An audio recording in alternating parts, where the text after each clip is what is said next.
जो moral story गाय और शेर की कहानी। एक गांव में एक किसान के पास लाली नाम की एक गाय रहती थी। उसका एक बछड़ा भी था।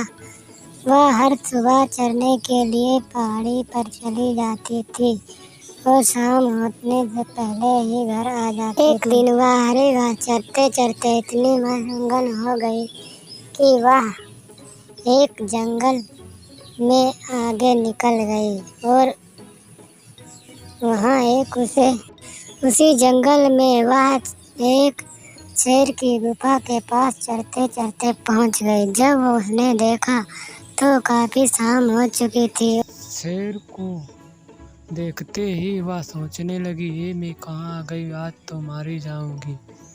लेकिन शेर ने जैसे ही दहाड़ लगाई वह रोते हुए बोली, देखो शेर महाराज, मुझे मत मारो, मेरा एक बच्चा है, मैं उसे दूध पिला आऊंगी, फिर उसके बाद वापस चली आऊंगी। शेर बोला, बहुत मैं वो बेवकूफ हूँगा जो तुझे मुँह में आया हुआ शिकार वापस भेज दूँ।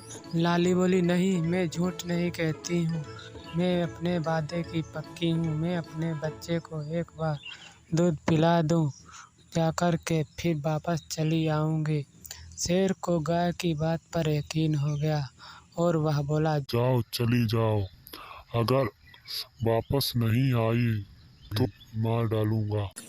इतना सुनकर गाय अपने घर चली आई और अपने बछड़े के पास उसको दूध पिलाने लगी और बोली, बेटा अब तुम्हें ध्यान से रहना है और अकेले ही रहना होगा, अपना ख्याल रखना।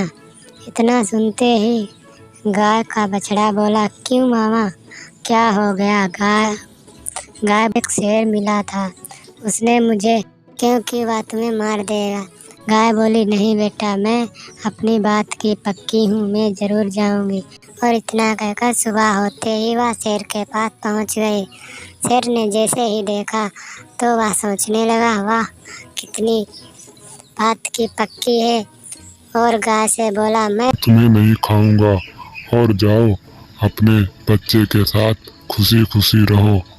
इस प्रकार गाय की ईमानदारी, गाय की जान बच गई। गाय वापस अपने घर चली आई।